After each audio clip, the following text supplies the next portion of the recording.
Hello and thanks for joining us on this historic day. I'm Brennan Gurley. At any moment, we're expecting to hear from President Trump as he's set to give remarks from the Capital One Arena.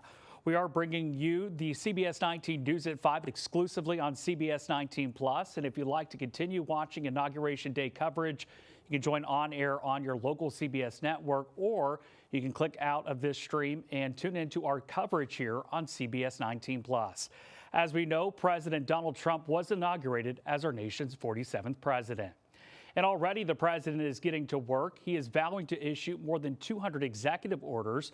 If you're unfamiliar with what those are, it's essentially a directive to agencies like the Department of Homeland Security and Immigration and Customs Enforcement.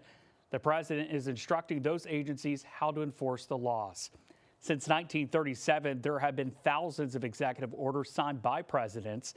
In his first term, President Trump signed 220 executive orders, according to the Federal Register. Now let's give you a glimpse at some of those executive orders the president plans to sign today. At the top of the list are policies aimed at strengthening the border and limiting immigration. One of those immigration policies will effectively close down the border to asylum-seeking immigrants.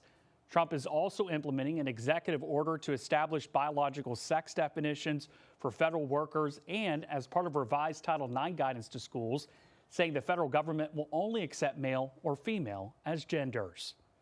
President Donald Trump completed a political comeback and returned to the White House.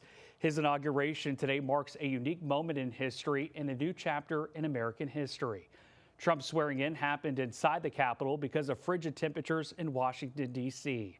CBS's Natalie Brand is in Washington, D.C. and reports on Trump's first actions as the 47th president.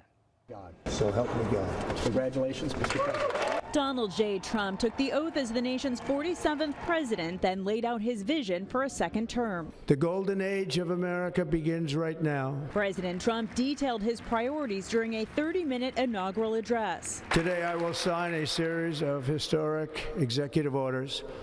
With these actions, we will begin the complete restoration of America and the revolution of common sense. Many of Trump's some 200 executive actions undo former President Biden's policies, who departed the Capitol after the peaceful transfer of power.